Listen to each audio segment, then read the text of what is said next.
What is going on, everybody? My name is Ciara Lawler. Welcome to another week of Hero or Zero. This is the Heroes for Hire podcast. We are back again talking one comic book character, as we do every single week. We talk their good points, their bad points, and just generally give you a bit of a rundown of everything to do with that character. As always, I am joined by my partner in crime, Mr. Shaun Bean. Shaun, how's it going? Actually, I always try and make this funny, but you've often given out to me and said, just say grand. So you know what, Conor? I'm grand. Oh, it's hard to improv off grand. That's fine. See? Way to kill the improv, buddy. I shouldn't have no-butted you. I should always yes-and all of your crazy antics. You know, just always agree with anything I pose. Like, I think that seems like a terrible idea. I've heard some of the ideas you posed.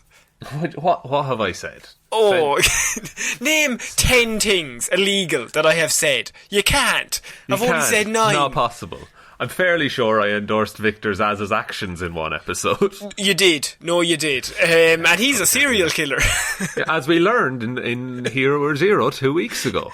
So what, Hero Zero, Shaun, normally you choose Marvel, I choose DC. Yeah. Now last week you probably chose some shit character, nobody even remembers. The week before that I chose someone amazing. So I we're actually back. Can't remember who I chose last week. You chose Captain America's... US agent, of course. US agent, yes. But this week, Shaun, I asked you, I gave you free rein. I was like, I'm trying to find a DC character. I can't think of anyone. And then you went, why not do Kiteman? And I thought... Without missing a beat, I said this. It's your answer to everything. I'm like, do you want a cup of coffee? Why not do Kiteman, Conor? Kiteman? It's your I Am Groot. But, like... I said, you know what? It might be time to do the man who is obsessed with kites. This is DC's most powerful villain. One of the most, maybe the most dastardly villain that's ever existed in the DC universe. This is Kiteman. Really? Show. What do you even know of the man who loves kites? I know they make fun of him in the new Harley Quinn show that came out. True, he's also going out with Poison Ivy for a little bit in that show. Well, I've not gotten to that part yet, Conor. Thanks for that. Sorry. You've ruined the whole show for me. I'm going to stop watching now. Imagine that was what drew you in. I was watching that fucking show for a Kiteman. He was the only reason. The character development behind Kiteman. I was watching Harley Quinn for my Kiteman canon. Jesus. A kite mannon, if you will. No, you won't. Not if will you I will. Not? Okay, fair enough. So Kiteman is actually, what normally happens, Shaun, with my reports is I start off and I'm like, this is probably a dog shit character, and then I get really into them. You know that about me. Yeah, you go too far, if anything. I go too far. It's the story of my life. So this week I have done something similar, and in terms of Kiteman, he's actually very interesting because he's a character that has two very distinct timelines. What? Not even distinct timelines. Maybe timelines is the wrong word, but he was around in the 60s, right? He came in August 1960. And this was during the time, of course, the Silver Age comics, where they were just, what were they doing, Shaun? Throwing shit at the wall. Throwing shit at the wall. Why not give a man a kite? Why not make a condiment king? Why not just, I don't know, there's a man and who other loves such characters. blankets. A man who loves blankets. There's Ragman. He's great. Is he all about rags? He loves rags. Fucking hell, what a legend. But Kiteman was one of those such characters, and he has no backstory really, other than the fact that he just likes kites. That's his backstory. He's just real into kites. Just really into kites. And it wasn't until, for the first time in this Hero Zero real thing, that the New 52 made him a lot more interesting. What? DC Rebirth. We will be going into his time and his canon after the Rebirth, because his story then is actually it's definitely more broad. They fill it out a lot more, because at the time in like the 60s, 70s, he just basically appeared one issue every 7 years and got the shit kicked out of him and then kind of fecked off. And then flew off on his well, actually he wouldn't, they probably broke the kite. Batman's first step is always stand straight on top of the wood holding the kite together, yes. Oh, no. Breaks it over his knee, much like Bane did to Batman. Yeah, that's what it was. Bane just loves kites, and that's why he was holding. That was his revenge. Yeah, exactly. And it's just like, it carries the same like narrative weight as that comic story did every time. Very similar. Every single time. And Kiteman's always surprised. No, not again.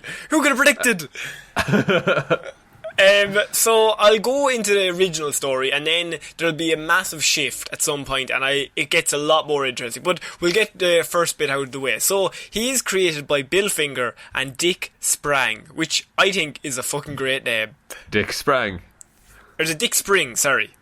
Dick, even better. You know what? Yeah. So he first appeared in Batman 133 in August 1960. He possessed a variety of gimmicked kite shot, including a jet-powered hang glider that allowed for quick escapes. Hang glider is not a kite. Shh, quiet now. What are you, the kite police? Mammoth kite. He's Kite Man, he knows kites. A mammoth kite that the Kite Man used to shuffle criminals. This, by mammoth kite I mean it's a fucking gigantic kite that the little string at the end was a ladder, and he got him criminals out of jail using it. That's not. That boggles the mind. Sometimes physics don't need to work in comics, Shaun. He also has a trap net kite, just because he has a flash bulb kite. It's just the one that's really bright. In case he wants to take an old timey photograph. In case he wants to blind Batman. What does Batman live in? The shadows. What's the one thing you defeat the shadows with? A flash bulb kite. But does Batman use... This is off subject. Does Batman use echolocation at all? No. He's just a man.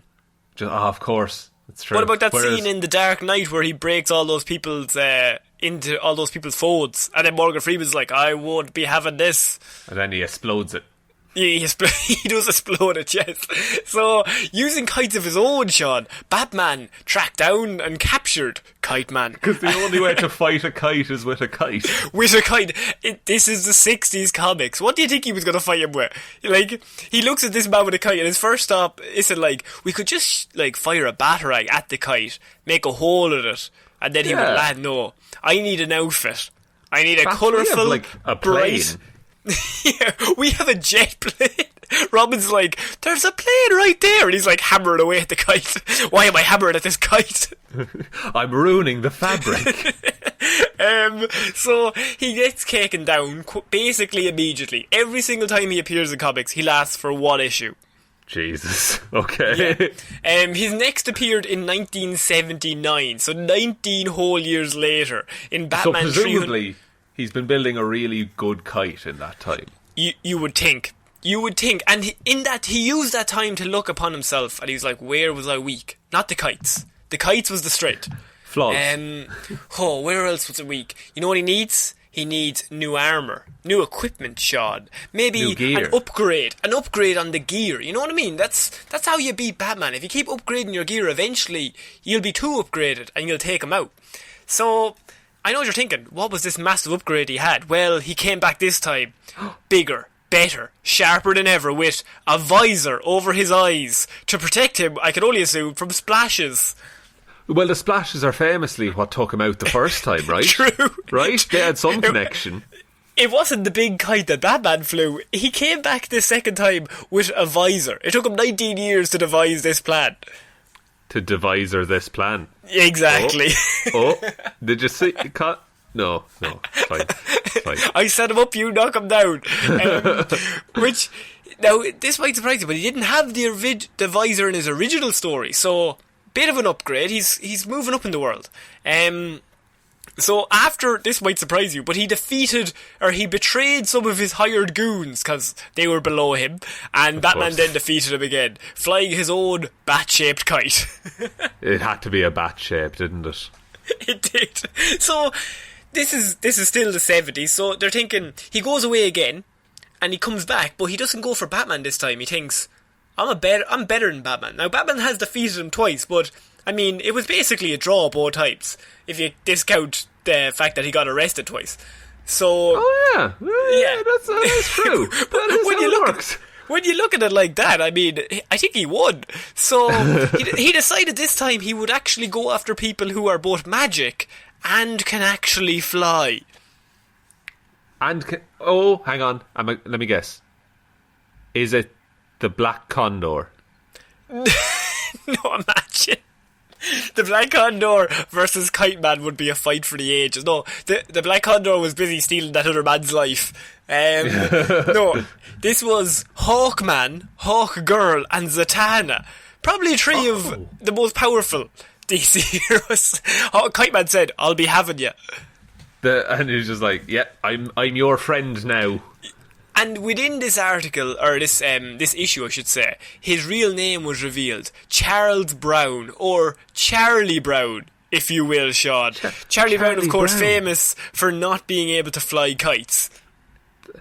Of course. Or kick a football without having it brutally pulled away from him by someone he thought a friend. And Kiteman's actually an NFL player, so they're very opposite. Oh no. So it was also revealed that when he was a small boy, Charles Brown, now you might think this might be a cool backstory, he was just fascinated with kites. Just mad about kites, and who isn't? They're up in the air all the time. Oh, how do they get up there? Who puts them there? Look, I just think kites are class, and I want to base my whole being around kites.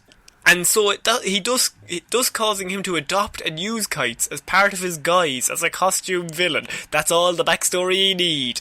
So in his encounter with Hawkman, Hawkgirl and Zatanna, the Kiteman's target was a treasure known as the Golden Eagle. But he was thwarted by the three heroes who, I can only assume one of them, is way too powerful for him. So the three of them together kicked the shit out of him. Jesus, that seems like a not fair fight. Crash landing in a tree, Kiteman ends the issue by saying, "Rats." I mean, that is the tragic end of most of my childhood kites. Yeah. So, you might think, is that might be the end of Kiteman? Well, Infinite Crisis is the real end of this character in this run. So, in Infinite Crisis, he doesn't even get a kind of backstory, or he doesn't even get a death scene. What he gets is the Joker, reporting that Kiteman was thrown off Wayne Tower without his kite by Deathstroke. Oh no, that'll kill him! He doesn't have his famous kite! Why couldn't he have thrown him off with the kite? Then he might have lived. Yeah, exactly. But Deathstroke, not normally one to be nice, to be fair. That's true, though he does love kites. Yeah, Deathstroke asked him to join the secret society of supervillains. Kiteman rejected, and Deathstroke immediately picked him up and threw him off Wayne Tower. No one can know we have a secret society. Because Kiteman's the one man to pray. He's the loose link. Like, what? If he gets taken over, Batman will take him. Like, I feel like Kiteman will crumble at the slightest threat of interrogation. It's interesting that you say that, because that comes up later on. Oh, good. But it is, however, revealed at some point that he survived his fall and somehow reached a low rank in a post-crisis Gotham City's underworld. This is in the pages of 52. But that was his end in Infinite Crisis. So that was the end of the original Kiteman. Right, okay, and then he comes back stronger than ever. So then DC Rebirth happened, and they decided that, like, obviously they were bringing characters back, kind of shuffling things around, and there was an author called Tom King, who we can only assume loved Kiteman, but we don't know why. Or kites. Or maybe kites. But Tom King, I think it is accepted that he just found Kiteman funny, just because he's so bad that he's kind of funny. So and he just decided, I'm going to make this guy my dude. Yeah, and so he started bringing him into stories, right? And in 2016, he actually had a major story arc. So Kiteman began appearing in the DC Rebirth universe. This version is referred to as Charles, Chuck, and Charlie Brown. He seems to be somewhat unstable, constantly chanting the phrase, "Kiteman, hell yeah!" a reference to his son, Charles Brown Jr.'s reaction to the first time he tried flying a kite. Kiteman, hell yeah. So, his son, in this new story, just loves flying kites. And the first time he flew a kite with his son just said, "Kiteman, hell yeah."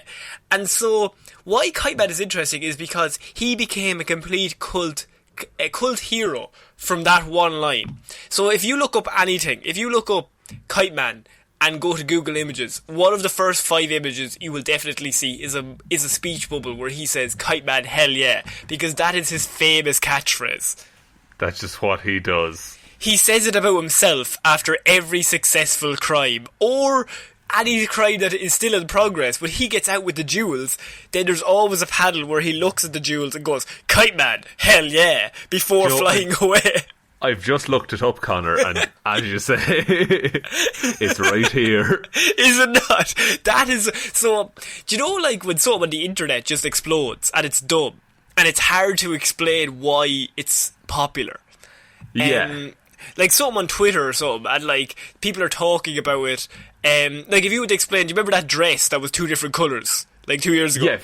Yeah, if you were to explain that to a caveman, makes no sense. Yeah, so it's very similar. So he just said, it was just one panel where he said Kiteman, his own name, and said, hell yeah. And the comic readers just were like, he is the stupidest, funniest, like he's the worst but best character. Yeah, like he buys into his own shit as well. Yeah, and so they began to get more and more wacky with him. And in this new DC Rebirth, they basically filled out all of his backstory, and they found out like he was a father in a family, and he like did crimes on the side. And of course he had Brown Jr., Charlie Brown Jr., his son, who he liked flying kites with. It was so lovely. And the first time he appears, he actually robs a luxurious party, right? And his first panels is he flies into the window, and you're like, oh, it's Kiteman. But he has a kite that like folds in, becomes a backpack. He breaks through the window, takes the woman's jewellery, leaps out of another window, and the kite like extends again, and he flies away. The perfect crime. What the fuck? Who builds all this? He's Kiteman. That's what he does. Builds kites. So that was like the first panel where people are like, oh my god, something he did worked. What's going on? Yeah, like he planned and executed something perfectly. Well, he was very quickly foiled by Gotham Girl very soon after, but like at the time it was that was when he said Kiteman hell yeah as gliding away. That's amazing. Yeah, so where his main story comes in is actually it's an issue of comics called The War of Jokes and Riddles. And this Who could be the 2 primary villains in that? So the War of Jokes and Riddles is it's a gang war basically between the Joker and the Penguin. No, Riddler. It's Riddler. Oh, jeez. That was a real good joke you just told. Shut up. So it was the Joker and the Riddler, and they're fighting. Charles Chuck Brown Sr. was an engineer who specialised in aerodynamics, and he had previously worked for Joker by designing the Joker mobile. Oh, okay. So I like that. In this new universe, he's just he's like an aerodynamics expert, of course. He studied wind. He's a kite man. If I had to put a word on it, kite man. He's a kite man. So you ever like look at the astronauts? They're just like studying wind. They're just like, you're a kite man. You're a kite man now, John. That's what you are. I'm an aeronautical engineer. You're a kite man to me. You'll always be a kite man. Oh no! Please leave. He's been promoted to hot air balloon man. Fair play to him. So Kite Man, he helped build the Joker mobile, so that's how Joker knows him. And due to this, he was confronted by Batman during the gang war as it was breaking out between the 2 super criminals. Now, there was a lot of villains on either side. So Joker's team, not to go into the whole thing, but he had Penguin and Mr. Freeze and Deadshot and a few others. And Riddler had Poison Ivy, Two-Face, Killer Croc. Basically everybody was on one side or the other. And, of course, Batman's caught in the middle of this. And so he needs to find one person who's in on both of them. And so he comes to the big Chuck. He comes to Charlie Brown, and he's like, I know you worked for the Joker, right? Yeah. You worked for him, you did his Joker mobile. I need you as my inside man. And you work as a double agent. And Batman threatened him into doing it, because Batman has a history of that. That's true. Batman will always get what he wants. So Kite Man's like, alright, cool. But Joker wanted Chuck to work as a mole for Riddler. So Joker's like, you work for Riddler and you come back to me. So now Batman... he's a triple agent. You might think that. So Joker was like, you work for me, you become a mole for Riddler. But Riddler, of course Riddler's very smart, had already figured out that he was working for Batman in the first place, resulting in Chuck being forced to double-cross 3 of the most dangerous criminals in Gotham at once.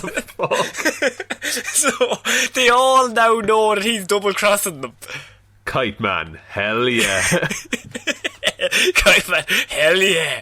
After this, so Riddler wasn't too happy, Shaun, about the fact that... He wouldn't be. Yeah, and where do you think... You know you need an origin story for all great villains. This story, by the way, is a prequel. This is before he fully becomes Kiteman. So, what do you think drives him to become Kiteman? He needs... What's the best origins of all heroes? Okay, do they kill his parents? Oh, tragedy is a good line to go down, but no. It's worse. Because the Riddler is the one doing the killing. Well, the Riddler says, you know who needs to go out for a bit of a kite day with their dad? Your son, No. Charlie Brown No. Jr. Not Charlie Brown CBJ. Jr. Charlie Brown Jr. and Charlie Brown Sr. They go out, they fly kites as they do. Maybe every Saturday. They love kites. It's They kite fucking day. love kites. They love kites, okay? Riddler poisoned the string on the kite which the boy was playing with. He loves swallowing string. Leading to Kiteman's son being poisoned to death while flying a kite. Leading, I can only assume, to a panel where he holds his son and is like, I'm going to use the one thing I fear the most to become the hero I need to be. Like, that's horrifying. But second of all, surely in the comic panel, like, then there's like, you have the dead son, but also like, there's still a kite just flying. Like, just out of frame.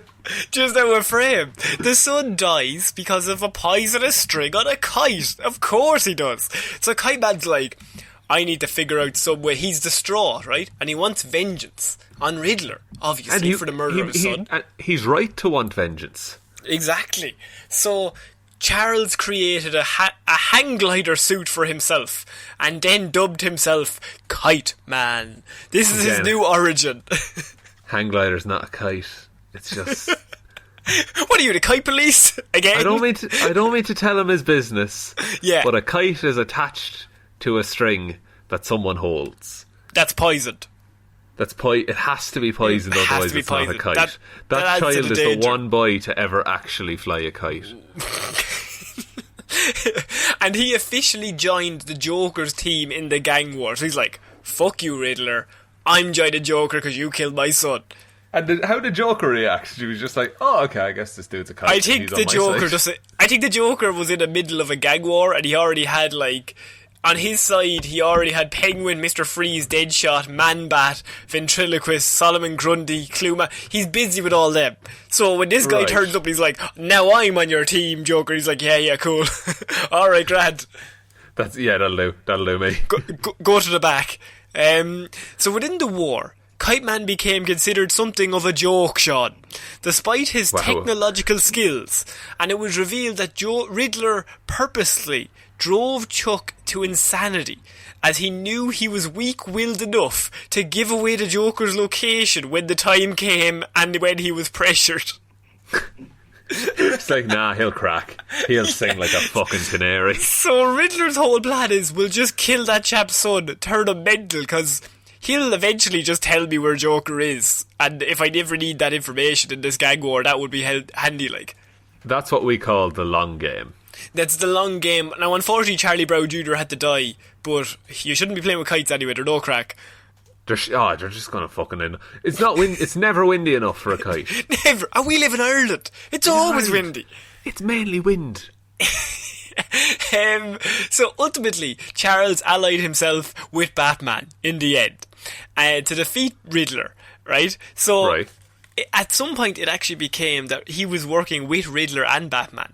Batman joined Riddler for a little bit. It's a whole story. I wouldn't get into it. But then Charles is like, okay, I'll join Riddler's team. And he designs them all specially designed gliders for their crimes. Okay? Okay. And so he's like, Riddler, I'll design your whole team to specially designed glider, so you can get in and get out, make a quick hit on Joker's group, and then get out of there. And Riddler's like, great idea, man. I killed your son. Just to remind you, I wouldn't want you to double cross me. So Charles is like, you're dead right. So Charles rigs the gliders to have Riddler's men fly into the Bat Blimp. You didn't think there was blimps here, but there is. Why are they all about air transport all of a sudden? Because Kiteman is here. That's amazing. Surely that would puncture the blimp, or that's the end goal? Oh, it's the Bat Blimp. It's very strong. It's made of metal, of course. It's made of metal. Somehow Batman made it fly. It doesn't make any sense. Look, he's Batman. He's Yeah. Batman. So after the war ended, Chuck found himself unable to regain his sanity, and he found himself stuck as a petty super criminal, an Arkham inmate. So since then, he's just been back to Lord of the Ring, but he's a crowd favourite, and that is his big story, that he was involved in a triple cross between the Riddler, the Joker, and Batman. His son got killed by the Riddler, he joined forces with the Riddler, and then made all of Riddler's men go into the Bat Blimp. That's amazing. Yes. That is you asked, like, who should I do? And I said Kiteman as a joke. Yeah. But that's legitimately a good story with emotional weight. I know I'm taking the piss, but it had emotional weight like this. His backstory makes sense, and he appeared like 4 times before that. I'll be honest with you, I laughed for at least 10 minutes when his son died by Kite. That cracked me up. That was so funny. I just thought that was the best, lads. Like, honestly, is there a worse way to die? Like, poisoned by string on Kite is never a good way to go. It would be hard to defend against. Like, as he's probably looking at himself like, oh, I could have done more, but I don't think you could have, Kite Man. I don't know what you could have done more. I don't think, like, if he wasn't holding that string, the kite would have gotten away, and that would have been a bigger tragedy. Maybe just, like, take up a different hobby with your son. Well, yeah, like, what about billiards? Billiards, yeah, very father-son dynamics. Take your son to the pool hall. Where all the smoke is, as in every 90s movie. So in present day, Charles is presumably no more than a petty criminal, either stealing jewellery or selling his specially made kites for the use of other criminals. So he's just moved on to selling his kites. Started a buy and sell business. Yeah. His abilities. He has mechanical aptitude. He helped design the original Joker mobile using his knowledge of aerodynamics. He also designed jet-propelled inverse parachutes that, instead of slowing descent, speed up ascent. What? It says speed up ascent. So, that's going up. How has he not just sold all of his secrets to the military? So, really what he's made is a jetpack. Yeah, but a parachute. See, jet-propelled inverse parachutes is a jetpack, surely. Yes, but does it work as a parachute on the way back down? Because it doesn't say. That would be hard to. It'd be hard to adapt it back to another one. Like, I think you'd need 2 backpacks, one on each shoulder. Like. Oh, but then you're just you're even heavier. You fall faster when you don't want. Tell you what, we'll call it. There's no point. There's no point to doing this crime. It's a waste of time. We're wasting everyone's time on our own. He has one of his abilities is thievery. Another one is aviation, which is not true. He can't fly without the kite. And flight is his last ability. Well, he can if he's wearing his special suit. Yes, but flight has just a man. Very little flight in that man. Yeah, like natural born flight, none at all. I would. He's say. no Black Condor, is what I would say. Black Condor simply learned to fly. That's what he did. Condors. By watching condors. In a fight between Kiteman and Black Condor, I think Black Condor has it. Also because Black Condor just has a gun. Yeah, he's a laser gun. Now, Kiteman has a regular gun, if that's any use to you. Oh. And he presumably does clay pigeon shooting in his spare time. I can only assume. But, like, Kiteman, if you even get, like, one scrape, surely you just collapse. Yeah. Yeah, and also, you're very reliant on, like, the environment for your entrances and exits. Like, he's not flying around New York, is he? No, he has to fly just when it's really windy, so that's only when he can commit crimes. He's just looking at the weather just to find out when he can blow in the right direction. Oh yeah, because if it blows the wrong direction, he's going nowhere. No, well, he's going right back home. Is where he's going. Exactly. Any notes I have are Kiteman was created by Bill Finger and Dick Sprang, first appearing, as I said, in Batman 133. However, in the Primer continuity, Kiteman first appeared in the New 52, so he was written by Tom King and Ivan Reis. That was Batman Volume 3, so that's 2016, I think it is, 2015, 2016. But I think what they've done is kind of taken all of his Primer continuity out, or pre-New 52, so he was a joke for many years. He appeared like 5 times, and then they just kind of filled it out, because now he's just a much loved character, because Kiteman, hell yeah, Shaun. Because Kiteman, hell yeah, and I think that's the attitude we all need in our life. Kiteman, hell yeah. Or just like your own name, just like Shaun Meehan, hell yeah. Hell yeah, just do anything. Do it the most minor of successes. You send that email today, just one email. Oh just fuck, I have to send that email, thanks. Oh Conor. Fuck, but if you just go, you send one email, go, Conor Lawler, hell yeah. Like, you will look mad to other people, but at the same time, it's a bit of encouragement, bit of positive reinforcement. A bit of a pat yourself on the back, you done well. Fair play to you. Walked up the stairs, hell yeah. Drank a load of cans, hell yeah. Bit tipsy, oh no. Gambled all me money, oh lads. They took my legs, oh no. Put poison on a load of string. Oh hell yeah, I'm back. Hell yeah. We dipped there in the middle, but now I'm back. So I think that's Kiteman, Shaun. He's a joke character that if you stay around long enough, you will eventually become a cult classic, like the Condiment King. I'm looking forward to the day that happens for me. Yes. Yeah. You're still in the middle bit. Yeah, I'm still in the bit where, like, I just think he's a joke. But, well, maybe if I see his relationship with Poison Ivy, if that hadn't been ruined for me. Oh, for fuck's sake. I mean, like, it's not called the Kiteman Show, it's Harley Quinn. Might as fucking well be to me. Alright. He's all that brings it. He's the draw. He's the money maker. So, Shaun, do you want to take us out, please? Yes, thank you everyone for listening to this episode of Hero or Zero. We'll be back on Monday with an episode of Movie Mondays, Wednesday with Weird News Wednesday, and next Friday with one more episode of Hero or Zero, and it's going to be my week, so it'll be a Marvel character, and it's going to be way better than Conor's report. Okay, well that's fair enough. I mean, there's no need to say truths. He destroyed me with truths. With truths. That is a reference. Thank you to everyone who supports us over on Patreon, patreon.com/HeroesForHire or there's a link in the description. It's really cool of all you guys who do that. Thank you so much, seriously. If you want to join those people who do it, it's all those links are in the description, along with all of our socials and our email, heroesforhire_@outlook.com. And if you go to the Patreon, you will get access to all of the previous Lazarus Pits that we do every single month. So that's true, there's a nice little back catalogue growing there. Yeah. So you get it's our Lazarus Pit is our old movie review. We've done Spider-Man 2, Batman Begins, Fan 4 sticks so far, and there's going to be more. Oh no, what's this month? It's technically May 1st today. Oh, that's true. Someone send us in with ideas. No, we're not doing that. Yeah. You mean the Kiteman Show? The Kiteman Show, sorry.